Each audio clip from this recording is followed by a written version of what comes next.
Sides 25, 39 आणि 56 units असलेला triangle PQR consider करूया. आपण या ट्रायंगलचा एरिया कसा शोधणार? आपल्याकडे हाईट किंवा बेस नाहीये, पण आपल्याला 3 साइड्सच्या लेंथ्स दिलेल्या आहेत. जसं की आपल्याला फक्त साइड्सच्या लेंथ्स दिलेल्या आहेत, तर आपल्याला माहिती आहे की आपल्याला हेरन्स फॉर्म्युला वापरावा लागेल आणि फॉर्म्युला वापरण्यासाठी आपल्याला ट्रायंगलचे सेमी पेरिमीटर लागेल. चला झूम आउट करूया आणि सेमी पेरिमीटर किंवा अर्ध परिमिती म्हणजेच S शोधूया. पेरिमीटर हे 25 + 39 + 56 असणार, सर्व 3 साइड्सची सम, आणि सेमी पेरिमीटर हे पेरिमीटर डिवायडेड बाय 2 असणार. ही सम इक्वल टू 120 आहे, म्हणून सेमी पेरिमीटर हे 120/2 म्हणजेच इक्वल टू 60 युनिट्स असेल. आपण सेमी पेरिमीटर शोधलं, पण आपण हेरन्स फॉर्म्युला कसा वापरणार? आपण ट्रायंगल PQRचा एरिया कसा शोधणार?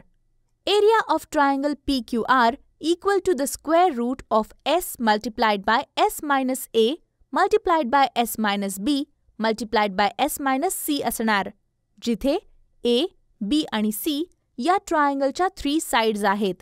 या केसमध्ये S 60 आहे, A हे 25, B हे 29 आणि C हे 56 युनिट्स आहेत. इथे आपल्याला फक्त कॅल्क्युलेशन्स करताना थोडी काळजी घ्यायची आहे, कारण मल्टिप्लिकेशन नंतर मिळणारे नंबर्स खरंच मोठे आहेत. एरिया हा equal to square root of 60 multiplied by 60 minus 25 multiplied by 60 minus 39 multiplied by 60 minus 56 असणार, जो equal to square root of 60 multiplied by 60 minus 25 म्हणजेच 35 मल्टिप्लाइड बाय 60 मायनस 39 म्हणजे 21 मल्टिप्लाइड बाय 60 मायनस 56 म्हणजे 4 आहे. या नंबर्सच्या प्रोडक्टचा विचार करा, ते खूप मोठे असणार आहेत ना?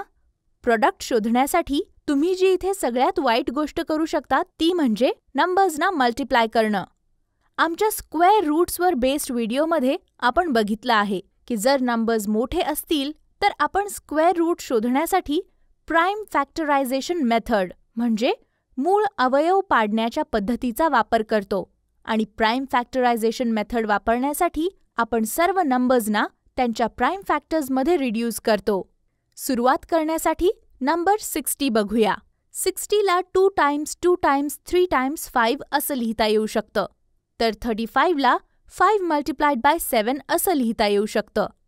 21 ला 3 मल्टिप्लाइड बाय 7 असं लिहिता येऊ शकतं, आणि 4 ला 2 टाइम्स 2 असं लिहू शकतो. प्राइम फॅक्टरायझेशन मेथडच्या नेक्स्ट स्टेपमध्ये आपण 2 सेम नंबर्सचे ग्रुप्स बनवूया. इथे 4 2s आहेत, त्यांना 2 multiplied by 2 multiplied by 2 multiplied by 2 असं लिहिता येऊ शकतं. याच सोबत इथे 2 3s आहेत, त्यांना आपण 3 टाइम्स 3 असं लिहू शकतो.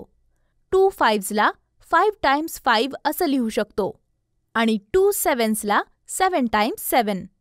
या नंबर्सचे स्क्वेअर रूट शोधण्यासाठी आपण प्रत्येक पेअरमधून एक नंबर काढूया, त्यांना मल्टिप्लाय करूया आणि स्क्वेअर रूट साइन रिमूव्ह करूया, म्हणजे ते equal to 2 multiplied by 2 multiplied by 3 multiplied by 5 multiplied by 7 असेल, ज्यामुळे आपल्याला 420 स्क्वेअर युनिट्स मिळेल. फॉर्म्युला खूप सिंपल आहे, आपल्याला फक्त कॅल्क्युलेशन्स करताना काळजी घ्यायची आहे. तुम्हाला दुसरी इम्पॉर्टंट गोष्ट लक्षात ठेवायची आहे, ती म्हणजे आन्सरचे युनिट्स. एरियाचे युनिट्स हे नेहमी स्क्वेअर्ड टर्म्समध्ये असतात. ट्रायंगलच्या एरियाच्या दुसऱ्या फॉर्म्युलाचा विचार करा, जो half base multiplied by height आहे. या फॉर्म्युलामध्ये युनिट्स समजून घेणं इझी आहे, कारण इथे स्क्वेअर्ड युनिट्स काढण्यासाठी बेस आणि हाईटचे युनिट्स मल्टिप्लाय केले आहेत. पण आपल्याला इथे हे स्क्वेअर्ड युनिट्स कसे मिळाले? फॉर्म्युला लक्षपूर्वक बघा. आपण 4 लेंथ्स मल्टिप्लाय केले आहेत, म्हणजे युनिट्स हे square root of units raise to 4 असणार. याचं उत्तर युनिट स्क्वेअर्ड मिळतं, जे स्क्वेअर्ड युनिट सारखंच आहे.